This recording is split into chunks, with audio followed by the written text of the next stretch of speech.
품격 있는 인생 수업에 오신 것을 환영합니다. 60대 넘어서도 여전히 사람 때문에 속이 상하는 날이 있습니다.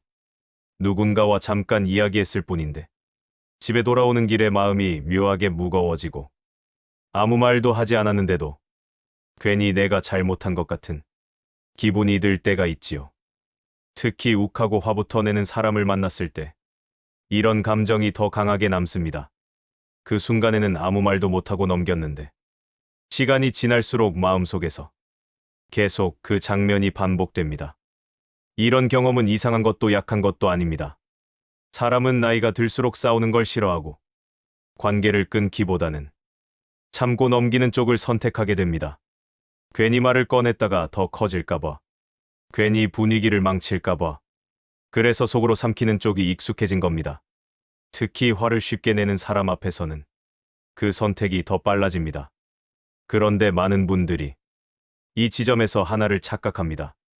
화를 잘 내는 사람이 문제라고 생각하지만 실제로 관계를 더 망가뜨리는 건 그 사람의 성격보다 우리가 무심코 던지는 말 한마디인 경우가 훨씬 많습니다. 좋은 의도로 한 말, 상황을 정리하려고 한 말, 이제 그만 넘어가자는 뜻으로 한 말이 오히려 불을 붙이는 역할을 합니다. 센스 없는 사람은 화내는 사람을 보면 설명하려고 합니다. 이해시키려고 합니다. 맞고 틀림을 가리려고 합니다. 반면 센스 있는 사람은 다릅니다. 말을 줄입니다. 타이밍을 봅니다. 그리고 어떤 말은 아무리 맞는 말이라도 절대 하지 않습니다. 이 차이 하나로 같은 상황에서도 한쪽은 관계가 더 꼬이고 다른 한쪽은 조용히 정리됩니다. 오늘 이야기는 화를 내는 사람을 어떻게 바꿀 것인가에 대한 이야기가 아닙니다. 상대를 설득하는 방법도 아닙니다.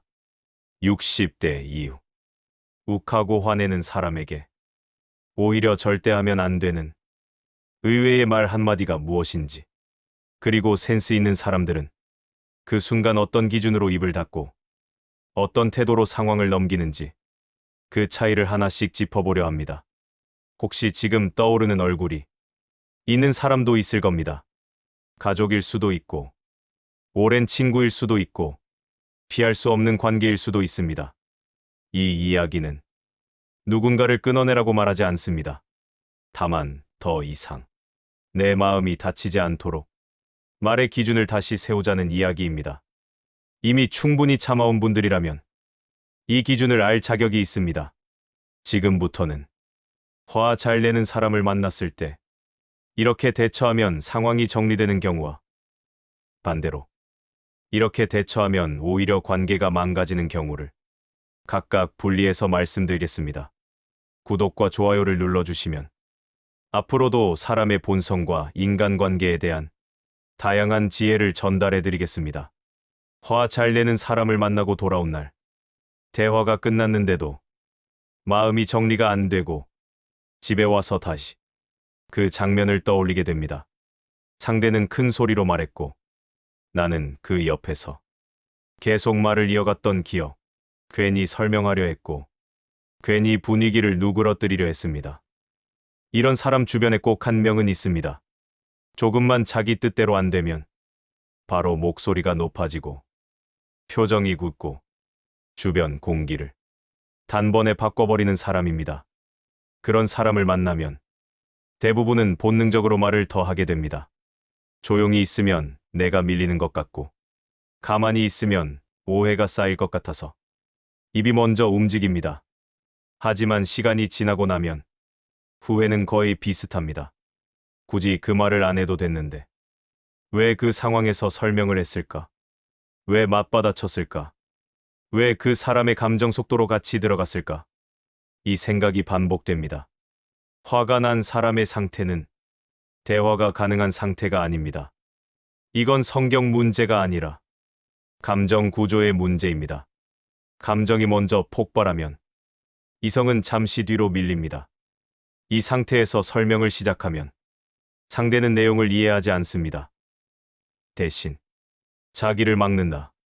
자기를 통제한다. 자기 말을 무시한다. 이렇게 받아들입니다. 그래서 많은 갈등이 내용 때문이 아니라 타이밍 때문에 커집니다. 아무리 옳은 말이라도 감정이 올라온 순간에 던지면 상대에게는 공격으로 느껴집니다. 특히 화를 잘 내는 사람일수록 말의 의미보다 말이 나왔다는 사실 자체에 반응합니다. 센스 있는 사람들은 이 지점을 잘 압니다. 그래서 화가 올라온 순간에는 대화를 시도하지 않습니다. 설명하지 않고, 설득하지 않고, 정리하려 들지 않습니다. 말을 줄이고, 반응을 늦추고, 지금은 말할 때가 아니라는 신호를 조용히 선택합니다. 이건 지는 태도가 아닙니다. 피하는 것도 아닙니다. 감정이 가라앉기 전까지 불필요한 말을 보류하는 기술입니다. 이 기술 하나로 상황의 크기는 완전히 달라집니다. 화내는 사람 앞에서 가장 위험한 선택은 좋은 말입니다. 상황을 정리하려는 말, 이해시키려는 말, 옳은 말을 해야겠다는 마음, 이 모든 것이 오히려 나를 더 지치게 만듭니다. 관계에서 중요한 건 항상 옳은 말을 하는 사람이 아니라 상처를 최소화하는 사람입니다. 말을 줄인다는 건 상대를 포기하는 게 아니라 내 감정을 지키는 선택입니다. 특히 60대 이후에는 이 선택이 더 중요해집니다. 그래서 첫 번째 기준은 분명합니다. 화가 올라온 사람을 만났을 때 해결하려고 말하지 마십시오. 그 순간에는 말을 아끼는 것이 가장 센 대처입니다. 이 기준 하나만 지켜도 많은 갈등이 처음부터 커지지 않습니다. 화를 잘 내는 사람을 만나면 많은 분들이 비슷한 생각을 합니다. 왜 이렇게까지 화를 낼까? 내가 조금만 설명해주면 이해하지 않을까?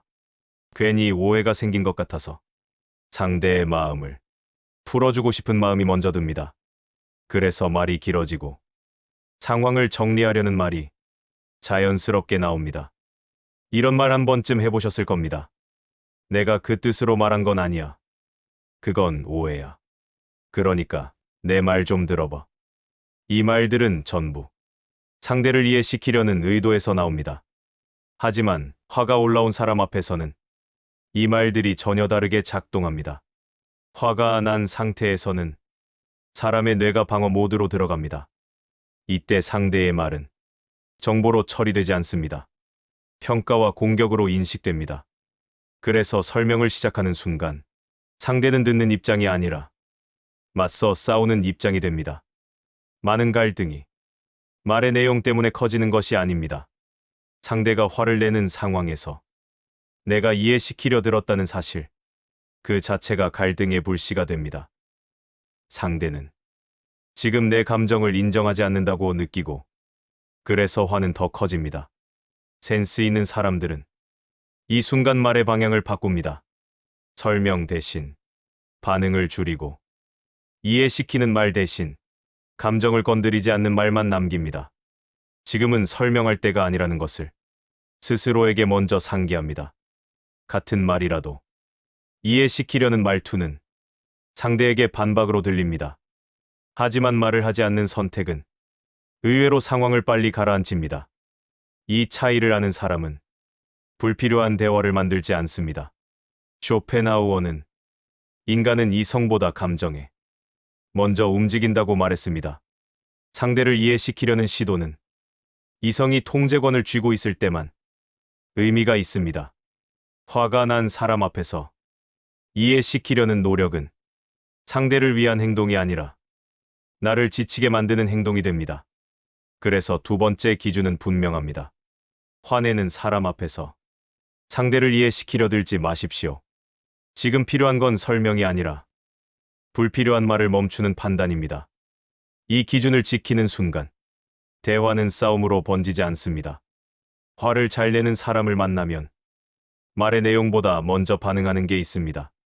바로 말투입니다.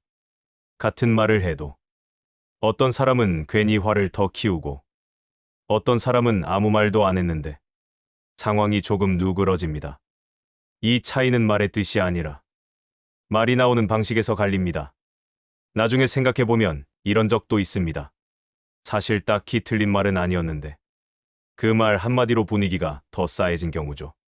차분하게 말했다고 생각했는데 상대 표정이 더 굳어버린 순간 그때서야 아, 말투였구나 하고 깨닫게 됩니다. 화가 난 사람은 말의 의미보다 말투에서 먼저 위협을 감지합니다. 속도가 빠르거나 단정적으로 들리거나 조금이라도 가르치려는 느낌이 있으면 내용과 상관없이 방어 반응이 먼저 튀어나옵니다. 그래서 이 상황에서는 정확한 말보다 안전한 말투가 먼저입니다. 센스 있는 사람들은 이럴 때 말투를 낮춥니다. 목소리를 낮춘다는 뜻이 아니라 확신을 낮춥니다. 맞다, 틀리다를 말하지 않고 단정 대신 여지를 남깁니다. 이게 핵심입니다.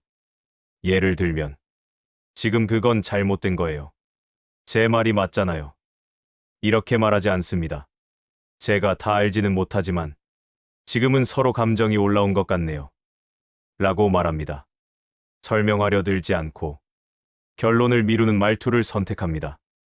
말의 힘을 빼는 것, 그 자체가 대처입니다. 같은 문장이라도 지금은 그 얘기 말고 조금 있다가 이야기하자는 말투는 지금 내가 틀렸다는 느낌을 줍니다. 반면 지금은 이 얘기보다 잠깐 쉬었다가 이야기하자는 말투는 상대를 몰아붙이지 않습니다. 의미는 비슷해 보여도 상대가 받아들이는 감정은 전혀 다릅니다. 많은 갈등은 말의 내용이 아니라 말투에서 시작됩니다. 화가 난 사람은 자기 말투는 인식하지 못하고 상대 말투만 예민하게 느낍니다. 그래서 조금만 날이 서 있어도 대화가 아니라 기싸움으로 번집니다. 이 파트의 핵심은 이것입니다. 화내는 사람을 누그러뜨리기 위해 말투를 바꾸는 게 아닙니다. 내가 괜히 상처받지 않기 위해 말의 각을 빼는 것입니다. 말투는 상대를 위한 기술이 아니라 나를 보호하는 장치입니다. 그래서 세 번째 기준은 분명합니다. 화가 올라온 사람 앞에서는 맞는 말을 찾으려 하지 마십시오. 대신 안전한 말투를 먼저 선택하십시오. 이 기준 하나만으로도 대화는 싸움으로 번지지 않습니다. 화를 내는 사람을 만나고 나면 이상하게 이런 생각이 남습니다. 말은 내가 더 많이 했는데 상황은 내가 더 밀린 것 같다는 느낌입니다. 설명은 충분히 했고 할 말도 다 했는데 결국 집에 돌아와서는 괜히 내가 작아진 기분이 듭니다. 이런 순간은 반복됩니다. 화내는 사람은 말을 쏟아내고 나는 그걸 하나하나 받아치다 보니 대화의 중심이 어느새 상대 감정에만 맞춰집니다. 그 순간 누가 주도권을 쥐고 있는지는 이미 안 봐도 뻔합니다. 사람은 감정이 격해질수록 상대를 설득하려는 사람을 아래에 둡니다. 이유는 단순합니다. 설명하는 쪽은 상황을 바꾸려 애쓰는 쪽이고 화내는 쪽은 상황을 지배하고 있는 쪽이기 때문입니다. 그래서 설명이 길어질수록 주도권은 더 멀어집니다. 센스 있는 사람들은 이 지점에서 방식을 바꿉니다. 설명을 멈추고 기준 한 문장만 남깁니다. 지금 이 상황에서는 이 대화는 하지 않겠습니다. 지금은 이 방식으로 말하는 대화는 어렵습니다. 이렇게 상대를 설득하지 않고 내 기준만 짧게 말합니다. 이 기준 문장은 상대를 공격하지 않습니다. 맞다 틀리다를 말하지도 않습니다.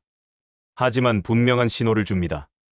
더 이상 상대 감정 속도로 대화를 끌려가지 않겠다는 신호입니다. 이 한 문장으로 주도권은 조용히 되돌아옵니다. 가족이든 오랜 지인이든 직장에서든 이 기준은 동일합니다. 설명하지 말고 정당화하지 말고 변명하지 말고 기준만 말하십시오. 기준은 길 필요가 없습니다. 짧을수록 힘이 있습니다. 이 대처의 핵심은 상대를 이기려는 게 아닙니다. 나를 지키는 것입니다. 기준을 말한다는 건 내가 소중하다는 선언입니다. 그 선언이 있어야 관계도 무너지지 않습니다. 그래서 네 번째 기준은 분명합니다. 화내는 사람 앞에서 설명하지 마십시오. 대신 내가 지킬 기준을 한 문장으로 남기십시오. 이 선택 하나로 대화의 방향은 바뀝니다. 화내는 사람과 대화를 하고 나면 이상하게 대화가 끝났는데도 끝난 느낌이 들지 않는 경우가 많습니다. 집에 돌아와서도 아까 그 말은 왜 그렇게 했을까? 조금만 더 참았어야 했나? 다시 말해야 하나? 생각이 계속 이어집니다. 문제는 대화가 아니라 끝내지 못한 상태가 마음에 남는다는 점입니다. 가만히 돌아보면 우리는 화내는 사람과의 대화를 늘 상대가 끝낼 때까지 기다립니다. 상대가 말이 잦아들면 그제야 대화가 끝났다고 느낍니다. 그래서 나중에 보면 대화의 시작도 끝도 전부 상대 감정에 맡겨둔 셈이 됩니다. 감정이 격해진 사람은 대화의 종료 신호를 스스로 만들지 않습니다. 화를 통해 에너지를 배출하고 있기 때문에 상대가 받아주면 받아줄수록 말을 이어가려 합니다. 이 상태에서 자연스럽게 끝나길 기다리면 대화는 길어지고 감정 소모만 커집니다. 많은 갈등이 반복되는 이유는 문제가 해결되지 않아서가 아니라 매번 같은 방식으로 대화를 마무리하기 때문입니다. 끝을 정하지 않으면 다음에도 똑같은 장면이 반복됩니다. 그래서 이 파트의 핵심은 어떻게 말할지가 아니라 언제 끝낼지를 정하는 것입니다. 센스 있는 사람들은 이 지점에서 대화를 스스로 닫습니다. 지금은 이 얘기를 더 하지 않겠습니다. 오늘은 여기까지 하겠습니다. 이 문제는 이 상태로 두겠습니다. 이렇게 짧게 마무리합니다. 설명하지 않고 양해를 구하지 않고 기준만 남깁니다. 가족이든 지인이든 자주 봐야 하는 관계일수록 이 마무리가 더 중요합니다. 길게 끌수록 다음 만남이 더 불편해집니다. 반대로 지금 끝을 정해두면 다음 대화는 훨씬 가벼워집니다. 대화를 먼저 끝낸다는 건 무례함이 아닙니다. 나를 소진시키지 않겠다는 선택입니다. 모든 감정에 끝까지 반응하지 않아도 관계는 유지됩니다. 오히려 이 기준이 있어야 관계가 오래갑니다. 그래서 5번째 기준은 분명합니다. 화내는 사람과의 대화는 상대가 끝내길 기다리지 마십시오. 내가 먼저 끝내도 괜찮습니다. 이 기준 하나로 마음의 소모는 크게 줄어듭니다. 화를 잘 내는 사람을 만나면 많은 분들이 가장 먼저 떠올리는 방법이 있습니다. 차분하게 말하면 되지 않을까? 조목조목 설명하면 이해하지 않을까? 감정 말고 사실로 이야기하면 괜찮지 않을까? 그래서 머릿속에서 말의 순서를 정리하기 시작합니다. 이성적으로 설명하면 상대도 가라앉을 거라는 기대입니다. 그래서 이런 말이 나옵니다. 그건 논리적으로 말이 안 되잖아. 차분하게 생각해보면 알 수 있어. 지금 감정적으로 반응하는 거야. 이 말들은 전부 상황을 바로잡고 싶은 마음에서 나옵니다. 하지만 이 순간 불은 꺼지지 않습니다. 오히려 더 크게 번집니다. 화가 난 사람의 상태에서는 논리가 작동하지 않습니다. 이성보다 감정이 이미 운전대를 잡고 있기 때문입니다. 이때 논리를 들이밀면 상대는 설득당한다고 느끼지 않고 지배당한다고 느낍니다. 그래서 말의 내용과 상관없이 강하게 반발합니다. 논리로 설득하려는 태도는 상대에게 이런 메시지를 줍니다. 너는 틀렸고 나는 옳다. 이 구조가 만들어지는 순간 대화는 끝납니다. 이후 남는 건 문제 해결이 아니라 자존심 싸움입니다. 특히 이성적으로 생각해봐. 말이 안 되잖아. 그렇게 화낼 일은 아니잖아. 이 말들은 상대를 진정시키는 말이 아니라 상대를 무시하는 말로 들립니다.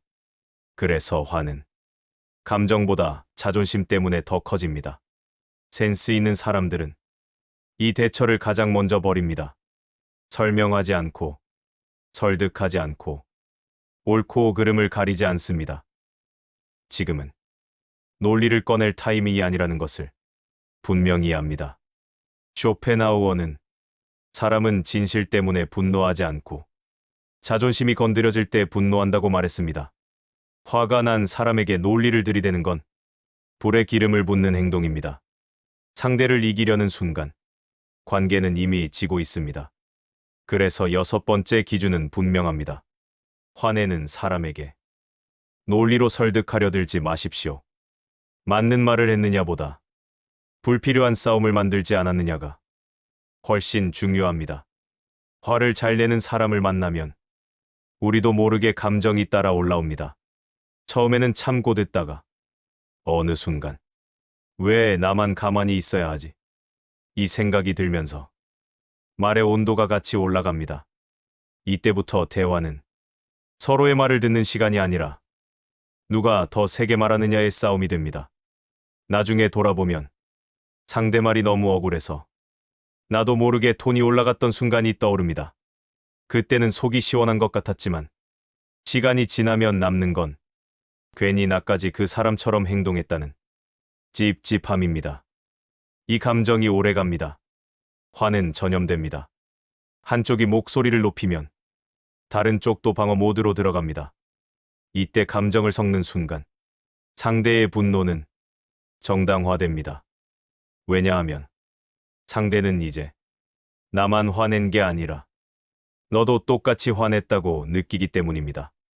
많은 관계가 이 지점에서 무너집니다. 상대의 화가 문제였던 관계가 어느 순간 서로의 태도가 문제가 됩니다.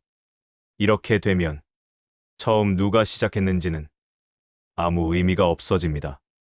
남는 건 감정 싸움의 기록뿐입니다. 특히 이런 말들이 그렇습니다. 그럼 당신은 잘했어. 나도 참을 만큼 참았어. 왜 나한테만 그래? 이 말들은 속을 풀어주는 말이 아니라 불을 같이 키우는 말입니다. 상대는 내가 공격받고 있다고 느끼고 그래서 더 세게 나옵니다. 센스 있는 사람들은 이 순간 감정을 섞지 않습니다. 억울해도 지금 풀지 않습니다. 이 상황에서 감정을 섞는 건 자기 보호가 아니라 자기 소모라는 걸 알기 때문입니다. 상대의 화에 같이 반응하는 순간 나는 그 사람의 속도로 그 사람의 세계로 들어가게 됩니다. 이건 용기가 아니라 손해입니다. 나를 지키는 선택은 감정을 억누르는 게 아니라 지금 쓰지 않는 것입니다. 그래서 7번째 기준은 분명합니다. 화내는 사람에게 맞받아치지 마십시오. 감정을 섞지 마십시오. 그 순간 이기고 싶은 마음이 나중에 가장 큰 후회로 돌아옵니다. 화내는 사람을 대할 때 많은 분들이 마지막으로 선택하는 방법이 있습니다. 그냥 참자. 이 사람 원래 이런 사람이니까 내가 한 발 물러나면 되지. 이렇게 스스로를 설득합니다. 겉으로는 아무 일 없는 것처럼 넘어가지만 속에서는 조금씩 쌓입니다. 그때는 편한 선택처럼 보이지만 시간이 지나면 이 선택이 가장 무겁게 남습니다. 이런 패턴도 익숙할 겁니다. 화를 내면 일단 주변이 조용해지고 사람들이 맞춰줍니다. 그러면 화내는 사람은 자기 방식이 통한다고 느낍니다. 그래서 다음에도 똑같이 화를 냅니다. 이 과정이 반복되면서 관계의 균형은 완전히 무너집니다. 사람은 보상받는 행동을 반복합니다. 화를 냈을 때 상대가 물러나고 상황이 정리되면 그 행동은 강화됩니다. 참고 넘기는 태도는 갈등을 피하는 선택이 아니라 상대의 화를 학습시키는 선택이 됩니다. 이렇게 만들어진 관계에서는 화내는 쪽은 점점 거칠어지고 참는 쪽은 점점 말이 없어집니다. 문제가 생겨도 이야기하지 않게 되고 결국 관계는 겉으로만 유지됩니다. 그래서 참는 대처는 평화를 만드는 게 아니라 거리만 늘립니다. 센스 있는 사람들은 이 지점에서 멈춥니다. 계속 받아주지 않습니다. 화를 내면 통한다는 구조를 끊어야 한다는 걸 알기 때문입니다. 참는 대신 기준을 세우고 거리를 조절합니다. 당장 싸우지 않기 위해 모든 걸 넘기는 선택은 나중에 더 큰 갈등을 부릅니다. 그래서 필요한 건 폭발이 아니라 선입니다. 이 선이 없으면 관계는 반드시 한쪽으로 기웁니다. 관계는 누가 더 참느냐로 유지되지 않습니다. 서로 어디까지 가능한지를 알 때 유지됩니다. 계속 참기만 하는 관계는 이미 건강한 관계가 아닙니다. 침묵은 미덕이 아니라 진호일 수 있습니다. 그래서 8번째 기준은 분명합니다. 화내는 사람에게 계속 맞춰주지 마십시오. 참는 것이 미덕이 되는 순간은 이미 지났을 수 있습니다. 관계를 지키려면 나를 먼저 지켜야 합니다. 오늘 이야기의 핵심은 단순합니다. 화를 내는 사람을 바꾸려는 대처는 거의 전부 실패로 끝난다는 사실입니다. 문제를 키운 것도, 관계를 망가뜨린 것도 대부분은 상대의 성격이 아니라 우리가 선택한 말과 태도였습니다. 60대 이후의 인간관계는 누가 옳으냐를 가리는 싸움이 아닙니다. 누가 더 오래 버티느냐의 문제도 아닙니다. 이제는 나를 소진시키지 않는 방식으로 관계를 유지할 수 있느냐가 기준이 됩니다. 그 기준이 없으면 좋은 사람도 참는 사람도 결국 가장 먼저 지칩니다. 혹시 그동안 내가 너무 예민한 건 아닐까? 내가 참아야 하는 게 맞지 않을까? 이렇게 스스로를 몰아붙여 왔다면 오늘은 그 생각을 조금 내려놓으셔도 됩니다. 화를 내는 사람 앞에서 힘들었던 건 당연한 일입니다. 그건 약함이 아니라 정상적인 반응이었습니다. 앞으로는 이 기준만 기억하시면 됩니다. 화를 내는 사람을 만났을 때 설명하지 않는다. 설득하지 않는다. 맞받아치지 않는다. 끝을 미룬 채 계속 받아주지 않는다. 그리고 필요할 때는 말 대신 기준을 남긴다. 이 기준을 지키는 것이 상대를 바꾸는 방법이 아니라 나를 지키는 방법입니다. 사람은 나이가 들수록 관계를 줄이기보다 기준을 세워야 편해집니다. 다음 이야기에서는 화내는 사람보다 더 조용하지만 더 위험한 사람의 신호에 대해 한 번 더 짚어보겠습니다. 지금처럼 내 마음을 먼저 지키는 기준에서 말입니다. 오늘도 더욱 품격 있는 인생에 한 걸음 다가가신 시청자 여러분 축하드립니다. 품격 있는 인생 수업에서는 인생에 도움되는 진짜 지혜로 또 돌아오겠습니다. 시청해주셔서 감사합니다.